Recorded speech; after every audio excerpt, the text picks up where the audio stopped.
لا ایسی روایت بخاری مسلم سے جس میں مابین نزاع کہ مقتدی اگر امام کے پیچھے فاتحہ نہ پڑھے مقتدی کی نماز نہیں، لا بخاری سے لا مسلم سے، کعبہ کے رب کی قسم تجھے تیرا منہ مانگا انعام دوں گا۔ ایسے دھوکہ دیتی۔ اور قرآن کا ادب یہ ہے جب قرآن پڑھا جائے تو ہر مصروفیت کو چھوڑ کر سیدھے کان لگائے جاتے ہیں قرآن کی طرف، غور کیا جاتا ہے کس کی طرف؟ اسی لیے اللہ نے فرمایا اذا قرئ القرآن فاستمعوا له وانصتوا لعلکم ترحمون۔ اذا قرئ القرآن، حضرت عبداللہ ابن مسعود رضی اللہ تعالیٰ عنہ، یہ پیغمبر کا صحابی، اس نے نماز پڑھائی، ایک مقتدی بھی پیچھے پڑھنے لگا، تو انہوں نے جب نماز ختم کی فرمایا اما آن لکم ان تاکلوا اما آن لکم ان تفہموا، اور کب تمہارا عقل صحیح ہوگا، کب تم سمجھو گے بات کو؟ اس نے کہا حضرت کیا ہوا؟ فرمایا تو مقتدیوں کے میرے پیچھے قرات کرتا ہے، انصت للقرآن، انصت للقرآن، اس قرآن کی وجہ سے خاموش ہو، قرآن کا ادب کر، اور جب امام پڑھ رہا ہو مقتدی کو پیچھے پڑھنے کی اجازت نہیں ہے۔ اس نے آگے کہا حضرت کیوں؟ فرمایا کما امرکم اللہ، جیسے اللہ نے تجھے حکم دیا ہے اذا قرئ القرآن فاستمعوا له وانصتوا لعلکم ترحمون۔ یہ میرا فہم نہیں، یہ میرے نبی کے صحابی کا فہم ہے۔ اب جرأت ہو کسی غیر مقلد بھی آئے آیت قرآن کی لائے اور فہم میرے نبی کے صحابہ کا، کسی آیت کا معنی کوئی صحابی کرے کہ مقتدی اگر امام کے پیچھے فاتحہ نہیں پڑھتا تو مقتدی کی نماز نہیں ہوتی، لا آیت قرآن کی اور فہم میرے نبی کے صحابہ کا۔ لیکن قیامت تک ایسی آیت مل سکتی؟ اور میں پڑھ رہا ہوں سورۃ الاعراف کی آیت، حضرت عبداللہ ابن مسعود کا فہم میں پیش کر سکتا ہوں، ابن عباس نے بھی یہی کہا اور صحابہ نے بھی، لیکن حضرت عبداللہ ابن مسعود نے فرمایا کہ اس قرآن کی آیت کا مطلب یہ ہے کہ مقتدی کو امام کے پیچھے قرات کرنے کی اجازت نہیں، یہ قرآن ہے، وہ فہم صحابی ہے۔ اس لیے میں کہتا ہوں بڑا بدبخت ہے جو اشاعت التوحید کو چھوڑ کے کسی اور سوراخ میں منہ ڈالتا ہے۔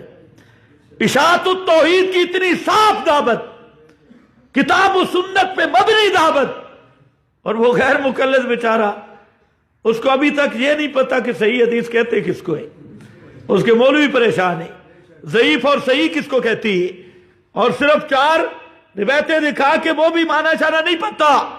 تو خیر بہرحال وہ جن تھے، غیر مقلد نہیں تھے۔ اللہ نے دونوں سورہ احقاف میں بھی یا سورہ جن میں بھی دونوں مقام پر ان کے اس فعل کی تعریف کی۔ فرمایا میرا سونا پیغمبر قل اوحی الی انہ استماع، یہاں پر بھی ذکر کیا، احقاف میں بھی ان کے انصات و استماع کی تعریف کی۔ تو اس لیے میرا بھائی قرآن کا ادب یہ ہے کہ قرات کرنا یہ امام کا منصب ہے، امام کا وظیفہ ہے، اور مقتدی کا یہ وظیفہ نہیں۔ اگر مقتدی قرات کرے تو امام والے منصب کو مقتدی چھین رہا ہے، امام والے منصب کو مقتدی چھین رہا ہے۔ ہاں ایک بات صاف کر دوں، بڑا پیش کریں گے لا صلاۃ لمن لم یقرأ بفاتحۃ الکتاب، جو سورہ فاتحہ نہ پڑھے اس کی نماز نہیں۔ لا صلاۃ لمن لم یقرأ بفاتحۃ الکتاب، میں نے کہا اس بے کا معنی کون کرے گا؟ ترجمے میں ڈنڈی مارنی ہے. یہ بے کا معنی تو مجھے غیر مقلد کہنے لگا بے کا کون سا معنی ہے؟ میں نے کہا بے کے 17 معنی ہیں. ایک معنی نہیں 17 معنی ہیں بے کے. اچھا خیر وقت بڑا کم ہے تو کہتا ہے بے کا کیا معنی؟ میں نے کہا 2 دفعہ بے نہ کر کام گڑبڑ ہو جائے گا. ایک ہی بے کو رہنے دے. مسلم میں اسی بے کا معنی ہے فسائدن. ابو داؤد نسائی میں ہے ما زادہ ما تیسرا، اور مسند احمد میں سورۃ معہا. یہ سب اسی بے کی تفصیل ہے. اور میں حدیث کا پورا معنی کرتا ہوں. اب میں دیکھتا ہوں کون سا غیر مقلد اس پہ عامل ہوتا ہے. پورا معنی کر رہا ہوں. جو سورہ فاتحہ اور ساتھ کچھ اور نہ پڑھے اس کی نماز نہیں. جو سورہ فاتحہ اور ساتھ کچھ اور نہ پڑھے اس کی نماز نہیں. اب اس کو کہو پورا معنی ذرا کر. تو اس لیے پھر انہی کی ماننا جنہوں نے روایت کی ہے. حضرت جابر بن عبداللہ رضی اللہ تعالیٰ عنہ نبی کا صحابی، وہ کہتے ہیں ھذا اذا کان وحدہ، یہ اکیلے نمازی کے بارے میں، مقتدی کے بارے میں نہیں. آپ اندازہ کریں آیت قرآن کی فہم میرے نبی کے، اور جو روایت پر غیر مقلد دھاندلی کرتا ہے اس روایت کا بھی معنی ہم پیش کر رہے ہیں پیغمبر کے صحابی جابر بن عبداللہ سے. اور خود اس کا سفیان راوی، جو خود راوی ہے سفیان محدث، وہ بھی کہتے ہیں ھذا اذا کان وحدہ، یہ اکیلے نمازی کی ہے، مقتدی کے بارے میں نہیں ہے.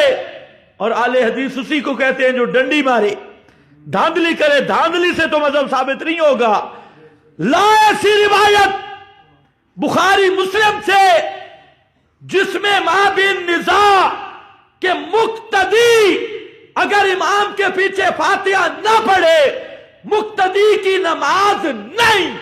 لا بخاری سے لا مسلم سے. کعبہ کے رب کی قسم تجھے تیرا منہ مانگا انعام دوں گا.